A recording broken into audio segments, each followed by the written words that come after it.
Salam sejahtera, terima kasih karena bersama dengan saya di Nazilin Unity Channel. Ini kejutan paling besar daripada kerajaan perpaduan pimpinan Anwar Ibrahim. Harga petrol di Malaysia kekal termurah di Asia Tenggara. Ramai yang tak tahu kan? Ketahuilah bahawa harga petrol di Malaysia kekal termurah di Asia Tenggara.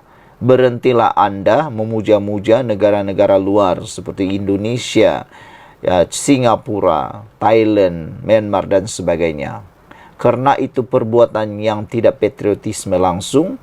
Bahkan anda tidak tahu bahawa negara ini jauh lebih baik daripada negara-negara tersebut dalam segi harga minyak petrol. Dalam kalangan negeri-negeri di Asia Tenggara, harga petrol di Malaysia merupakan yang terendah selepas Brunei, iaitu RM2.05 seliter untuk RON 95. Harga minyak untuk minggu ini menetapkan RON 97 pada kadar RM3.47 seliter dan diesel pula RM2.15 seliter. Untuk rekod, kerajaan menanggung sekitar 2 bilion ringgit Malaysia sebulan untuk subsidi petrol ini. Wow, banyaknya jumlah subsidi itu. Subsidi ini bukan calang-calang. Itu sebabnya Anwar Ibrahim amat bercita-cita untuk menetapkan supaya subsidi 2 bilion ini diterima oleh orang yang tepat. Subsidinya tepat diperoleh oleh orang-orang yang betul. Bukannya orang kaya pun dapat, orang miskin pun dapat. Yang orang kaya tu buat apa nak dapat subsidi lagi? Dah kaya pun. Tiada keperluan pun untuk mau dapat lagi subsidi. Berbanding dengan orang-orang yang kebanyakan yang perlu subsidi.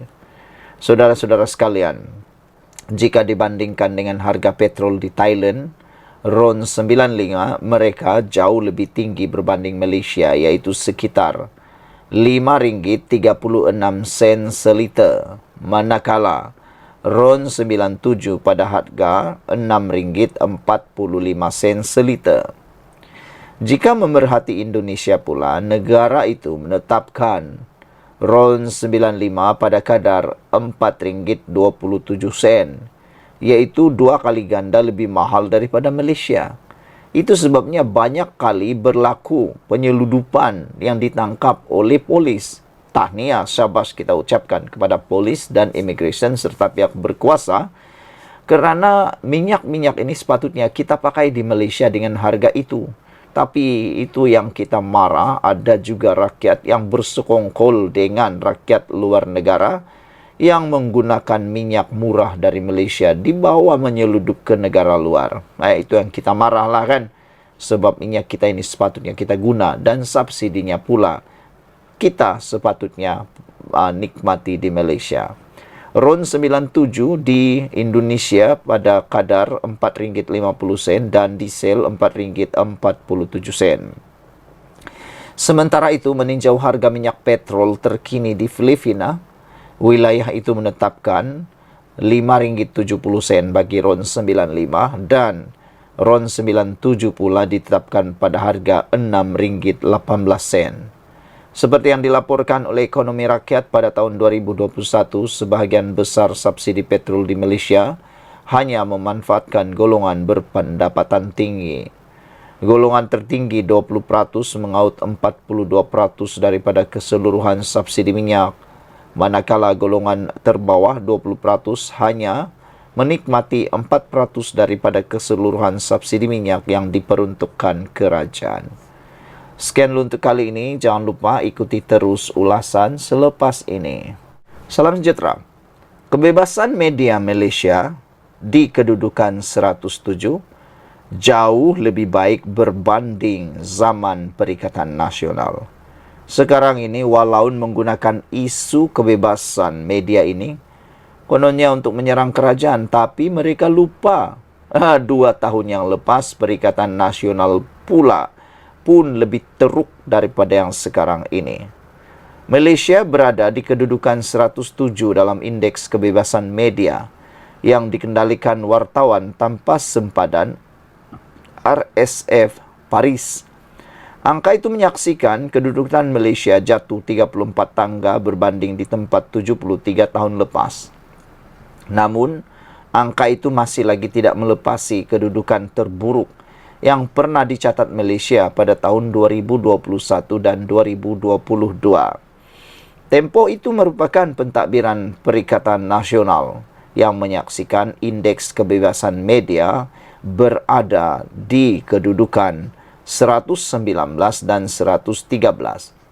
Indeks itu kemudian memulih pada tahun 2023 dalam tempoh setahun selepas Perdana Menteri Anwar Ibrahim meneraju Putrajaya. Antara hal yang memburukkan indeks negara sewaktu pentadbiran Perikatan Nasional ialah penubuhan Jabatan Hal Ehwal Khas Jasa yang sebelum ini bertindak sebagai unit propaganda. Perikatan Nasional ketika itu memperuntukkan 85.5 juta ringgit untuk menghidupkan semula jabatan itu, namun tidak berjaya menaikkan indeks kebebasan media. Pakatan Harapan ketika pentadbiran bersama Tun Dr. Mahathir Mohamad berjaya memulihkan indeks tersebut dengan merekod kedudukan di tangga 123 pada tahun 2019 dan bertambah baik pada tahun 2020 di kedudukan 101. Namun indeks tersebut jatuh merudum selepas pentadbiran dirampas Perikatan Nasional melalui langkah Sheraton. Langkah Sheraton membabitkan sebahagian besar pemimpin Bersatu dan PKR yang melompat untuk bekerjasama dengan Barisan Nasional serta PAS. Kali ini pada tahun 2024, indeks jatuh 34 tangga yang didakwa berpunca daripada tindakan kerajaan menyekat laman berita yang mengkritik kerajaan. Sekatan itu antaranya melibatkan utusan TV yang digerakkan oleh bekas kaki tangan utusan Melayu Malaysia serta Malaysia Now. Malaysia kini berada di kelompok negara seperti Maldives 106 dan Burundi 108. Kedudukan bagi negara-negara lain di Asia Tenggara seperti berikut. Indonesia 111, Brunei 117, Singapura 126, Filipina 134, Kamboja 151, Laos 153, Myanmar 171 dan Vietnam 174. Makna kata dibanding dengan negara-negara ASEAN, Malaysia berada di kedudukan yang amat baik, yaitu 107. Maknanya Malaysia masih lagi berada di kedudukan yang sangat baik berbanding negara-negara yang lain, termasuklah jiran kita seperti Indonesia, Brunei, Singapura, Filipina, Kamboja, Laos, Myanmar dan Vietnam. Ada netizen kata mereka lebih setuju kebebasan media ini diteruskan, bahkan diperketatkan lagi. Buat apa bebas media kalau negara hancur, kata mereka. Sekian dulu untuk kali ini, ikuti terus ulasan selepas ini. Salam sejahtera, terima kasih karena bersama dengan saya di Nazilin Unity Channel. Direct to the point saja. Kenaikan gaji penjawat awam. Ini respon padu Anwar buat ahli parlimen yang menentang. Yang pastinya ahli parlimen yang berada dalam kerajaan sekarang ini melebihi 2/3. Dengan kata lain, apa-apa akta pun ada kemungkinan, besar kemungkinan, hampir 100% boleh diluluskan di Dewan Rakyat. Itulah kepentingannya memperoleh 2/3 kerusi di Dewan Parlimen. Tapi ramai yang tak tahu, apabila kerajaan perpaduan memiliki 2/3 kuasa kerusi di Parlimen, maka dengan itu, kebanyakan dasar yang dibuat oleh kerajaan yang baik untuk rakyat bakal lulus sepenuhnya. Tapi ada juga konon, bukan daripada kerajaan lah. Tapi kalau ada dari kerajaan, boleh juga dengar apa yang diresponkan oleh Anwar ni. Dan terutamanya daripada parti pembangkang yang cuba menentang. Apa respon Anwar? Dengar betul-betul. Share nanti. Perdana Menteri Datuk Seri Anwar Ibrahim mengingatkan semua pihak agar tidak lupa. Siapa yang berhempas pulas memastikan negara kekal aman jika bukan kerana usaha penjawat awam di negara ini? Memberi contoh, anggota beruniform seperti Jabatan Bomba dan Penyelamat Malaysia JBPM, selain polis dan tentera dalam konteks itu, Anwar berkata peranan dimainkan mereka itu tidak sewajarnya dilupakan. Saya ingin ingatkan bukan sahaja kepada pasukan keselamatan dan beruniform, tetapi kepada masyarakat umumnya yang kadang-kadang berleter, mengeluh dan pertikai beberapa keputusan bila kita hendak berikan tambahan upah, gaji dan pengiktirafan kepada perkhidmatan dan penjawat awam, khususnya dalam keadaan ekonomi sekarang, kata Anwar. Dia lupa negara ini aman, selamat daripada kebakaran, selamat daripada tanah runtuh, semuanya kerana perkhidmatan dan pengorbanan JBPM. Kita lupa negara ini aman, selamat kerana yang mengawal itu tentera, polis, bomba, katanya ketika berucap merasmikan sambutan Hari Anggota Bomba Sedunia 2024 peringkat kebangsaan hari ini. Anwar yang juga Menteri Kewangan berkata pembangunan ekonomi dan pengiktirafan negara luar yang membuat pelaburan di negara ini tidak akan dapat diperoleh jika negara tidak aman. Ini termasuklah pelaburan 10.5 bilion yang diumumkan sendiri oleh Microsoft 2 hari lalu, kata Anwar. Anwar dalam pada itu mengulangi gesaan agar rakyat menolak pemimpin khususnya daripada kalangan ahli parlimen yang mengkritik, bahkan menentang keputusan kerajaan menaikkan gaji penjawat awam tanpa alasan munasabah. Saya tahu ada yang mengkritik daripada kalangan ahli parlimen yang menyatakan mungkin kenaikan itu tidak akan diluluskan menerusi persidangan parlimen. Saya nak tengok muka mana yang nak menentang kenaikan allowance dan gaji perkhidmatan awam, kata Anwar. Nah, kami rakyat di Malaysia, di seluruh Malaysia ini pun nak lihat jugalah siapa atau nak tengok muka ahli parlimen yang menentang kenaikan allowance dan gaji perkhidmatan awam ini. Kami nak tengok siapa ahli parlimen itu. Kalau ada orang yang berani menentang ini tanpa alasan munasabah, kita humbankan mereka dalam pilihan raya akan datang. Yang kita lakukan ini, kenaikan walaupun ekonominya tidak begitu baik, tetapi sekarang sedang berkembang.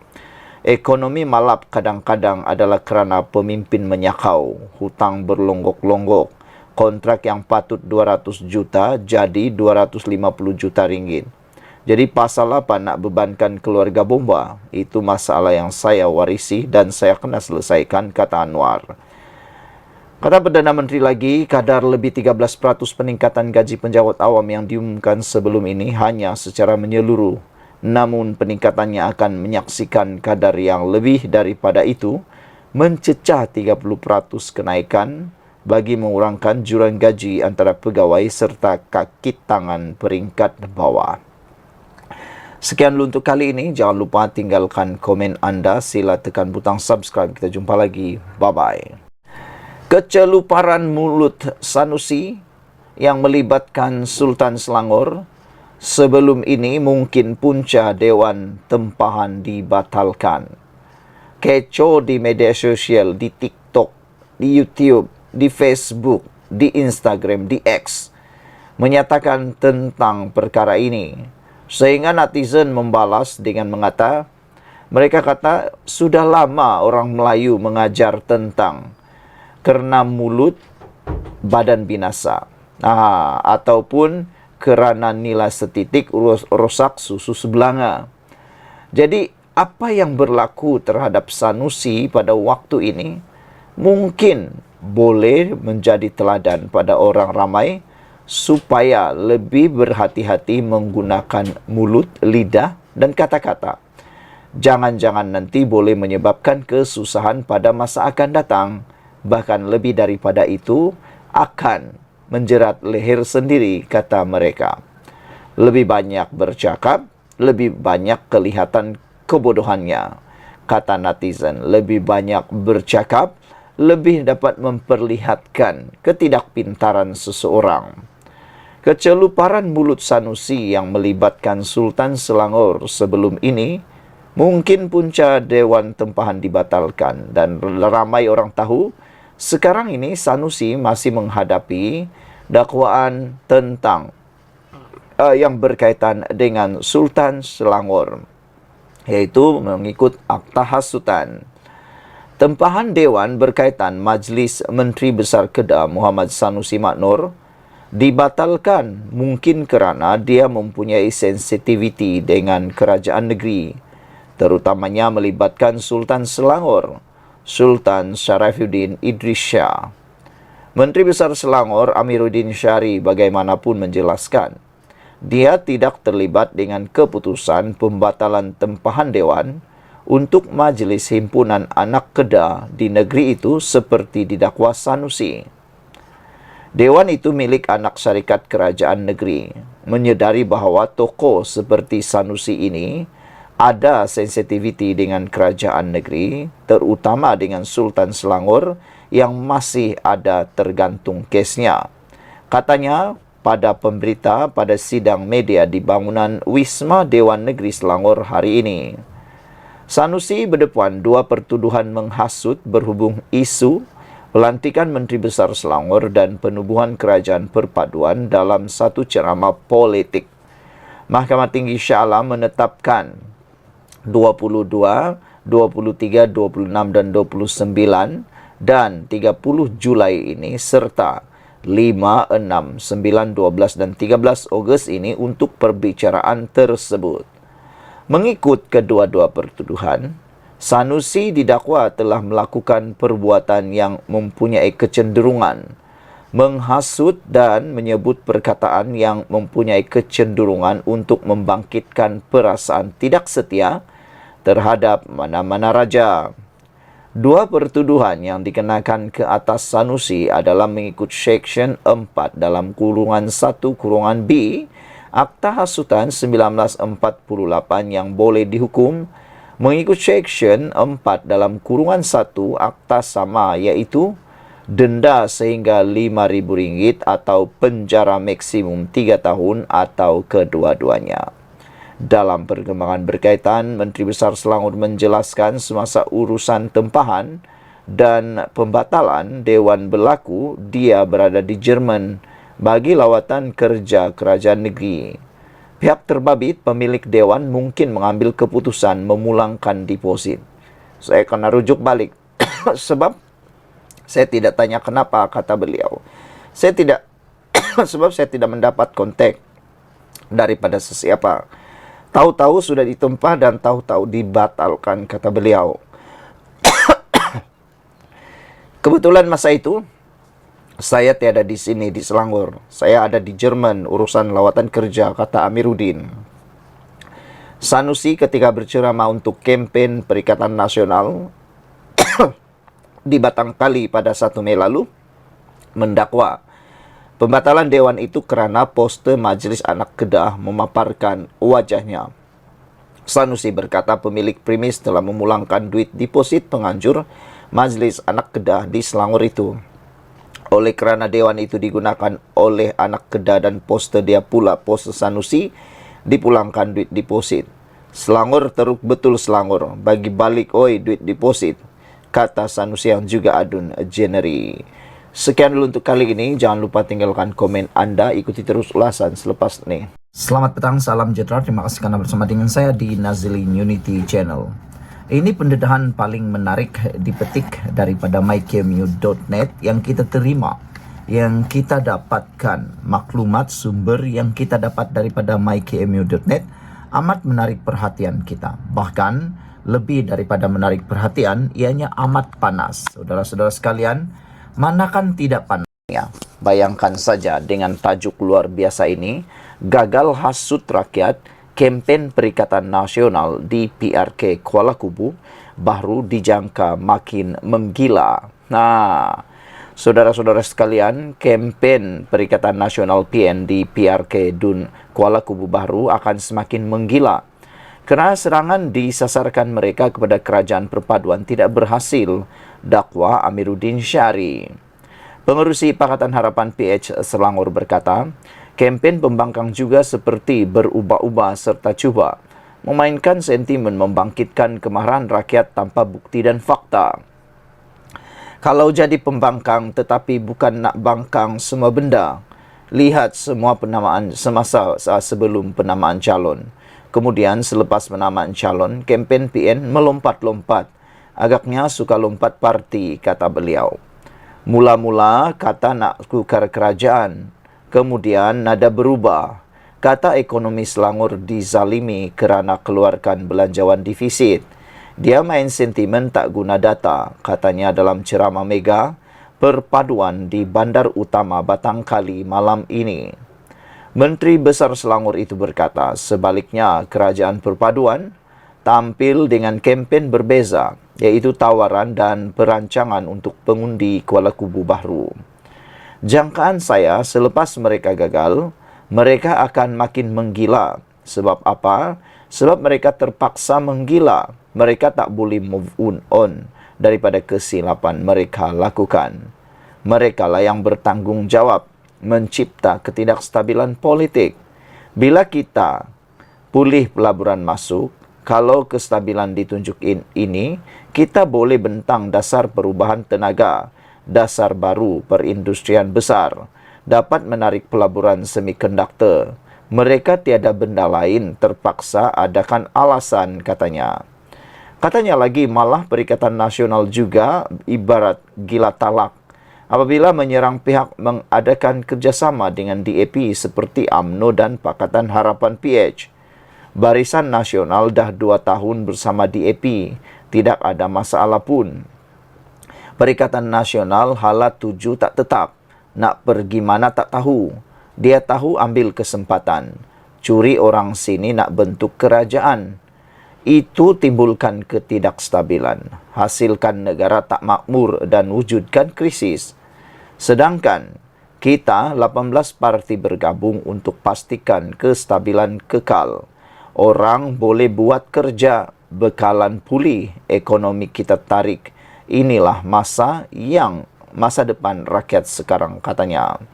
Dalam majlis yang sama juga, Presiden Amanah Muhammad Sabu berkata, kenaikan gaji penjawat awam yang diumumkan Perdana Menteri Anwar Ibrahim bukti kejayaan kerajaan dalam tempoh 2 tahun memerintah. Katanya lagi, banyak lagi pengumuman, lebih banyak pengumuman akan dibuat pentadbiran kerajaan yang berbaki lebih 3 tahun lagi. Ini kejayaan awal, kejayaan lain akan mendatang. 3,5 tahun menjelang pilihan raya kita akan umum, kejayaan dari semasa ke semasa demi faedah rakyat, katanya lagi. Saudara-saudara sekalian, amat menarik pendedahan kali ini kerana gagal hasut rakyat, kempen Perikatan Nasional di PRK Kuala Kubu baru dijangka akan makin menggila. Tiada peluang, musnah harapan, tiada peluang lagi untuk Perikatan Nasional mahu merebut kerusi KKB ini. Hal ini kerana telah diterangkan sebentar tadi. Ikuti terus ulasan selepas ini yang lebih menarik lagi.